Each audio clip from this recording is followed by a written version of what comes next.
Today I will try a medium I've never tried before. I'm talking about acrylic markers. Arrtx kindly sent me a set to try and I really wanted to make a video so you can see me use them and I'll give you my first impressions. But of course, let's start off with the sketch.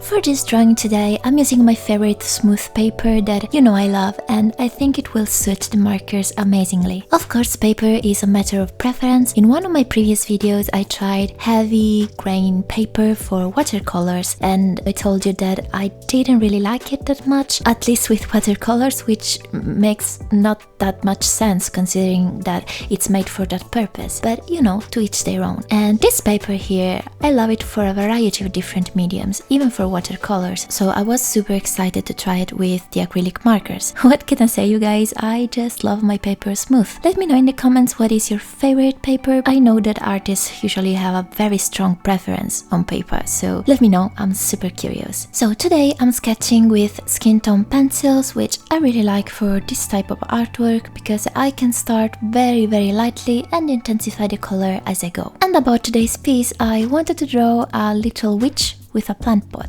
and I'm just going with the flow at this point. I didn't use a reference for this one, I just had this idea in mind and I tried to make it as close as possible to what I was imagining, and I think the initial sketch turned out very cute. Lately, I really like to sketch with colored pencils instead of graphite, as you know by now. I just find that it gives a whimsical vibe to my drawing, regardless of the fact that I do line art later on or not, and today I decided not to ink this piece at this stage and do it later on after coloring. First of all, to see how the markers would behave on top of the pencils, but also because I wanted to do it later once the colors were completely dry. You'll see it in a couple minutes.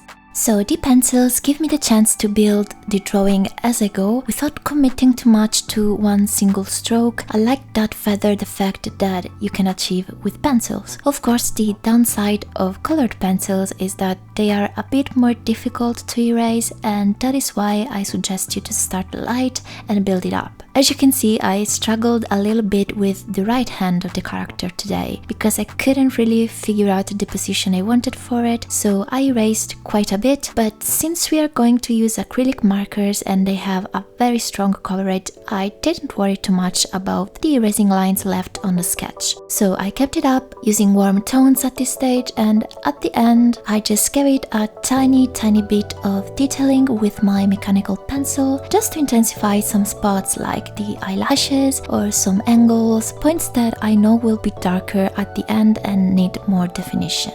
The sun was shining bright on my drawing today. So that's the completed sketch. Now it's time to unbox our markers.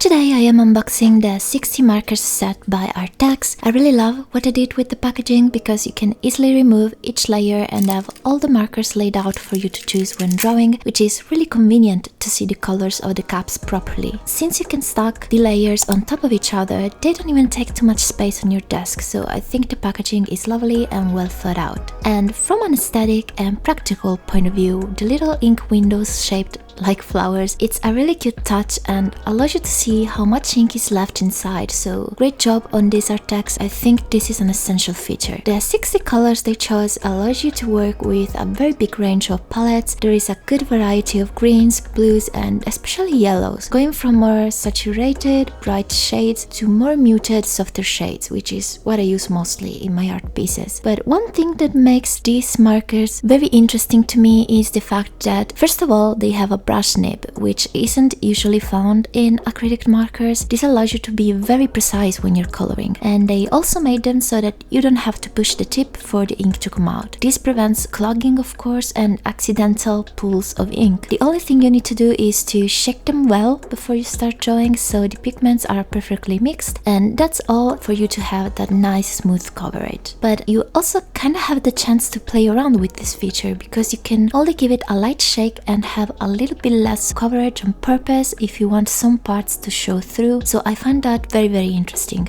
A general rule in my drawing is I like to start with the lightest colors first and darken it as I go.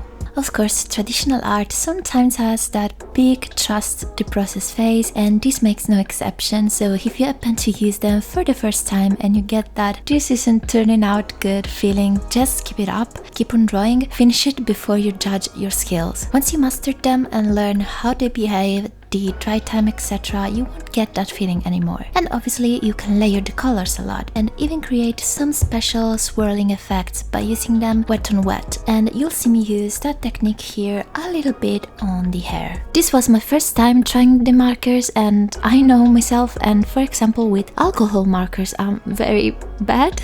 It's just, I don't know, I never really gave it that much practice. I see so many artists working with alcohol markers that create amazing, fantastic artworks, and I've never really been that great with them. So I was super curious about acrylic markers because they behave completely different on paper. It's almost like gouache, if you wanna compare it to something, and if you keep a clean brush next to you, you can even use it to smudge and blend some parts. You can even use your fingers for that, and I did it in this piece. I've seen other artists use them in more of a painterly way, so there are a lot of options and ways you can use them to suit your style. Me, for example, I use them more in an illustrating way, so more similar to my digital art, if you will, but with the traditional touch, of course. So the way I decided to treat them today was mostly for creating base colors and kind of a cell shading effect for some parts of this artwork. And as you can see, I didn't worry too much about covering the pencil because I'll go over it later, but I'll try to let it show through enough for me to intensify it later on. And at this stage, I was already liking the acrylic markers much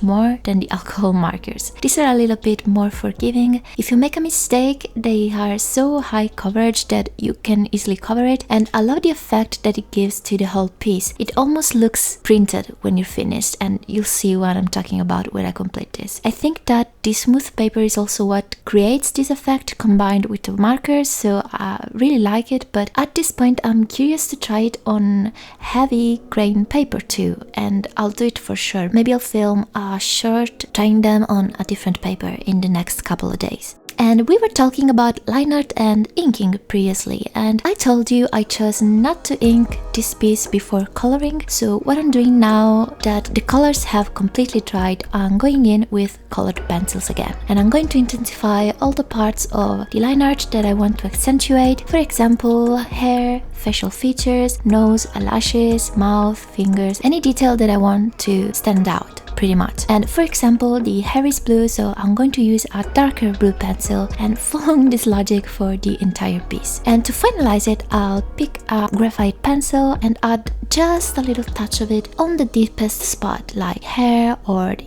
ears, and for example adding a little bit more textures and making the plant pot a little bit more interesting. Also, as you can see, I left the little plant out. It was actually on purpose. I didn't forget it. The idea was to do it for last so it could really pop in the drawing. That's why I suggested to do little highlights and foreground elements last. You have the chance to really experiment with that with acrylic markers. And now I'm adding highlights normally with a gel pen like I do with all my drawings. This really makes the piece come to life. And to be honest, it's one of my favorite parts of the process. I decided to create a pitch black background to make the character really stand out and add some stars here and there. I think this is the most satisfying part to watch of the entire coloring. I used both a white gel pen, I love this jelly roll, and the white marker itself for the bigger stars, which as you can see, it's amazing. So opaque and pigmented.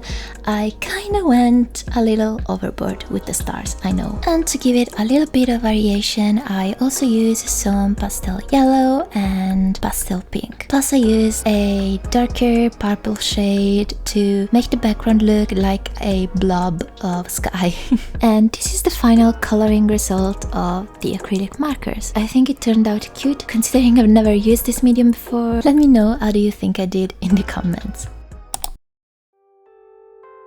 And now this final part is optional, but if you've seen my previous videos and you're familiar with my art, you know that I really like to do a digital rendering of my traditional pieces, and the way I do that is just by scanning the artwork and open it on Procreate. Sometimes I even like to color plain sketches from zero, but in this case I just wanted to add a little bit of ambient lighting, some suggestive shadows and sparkles here and there, since this piece is already fully colored. And as always, I use my light technique that I use in almost all my pieces, so I just create a multiply layer that will be our shadow and I just fill it entirely, and then I use the eraser to act like a brush and paint light on the piece. If you want to see the full tutorial, you can find it on my channel, I'll leave it right here. And then on another layer that I set to add, I start illuminating some of the elements like the magic wand or the plant. I think I wasn't able to make the plant really shine and be protagonist of the piece on paper, and that is most likely skill issue since this was my first time using the markers and I really need to experiment more with them because I think you can do so much. But regardless, I wouldn't have skipped this step anyways because I just like how it looks when it's finished after the digital rendering. And that is it for today's video. Thank you guys so much for watching, and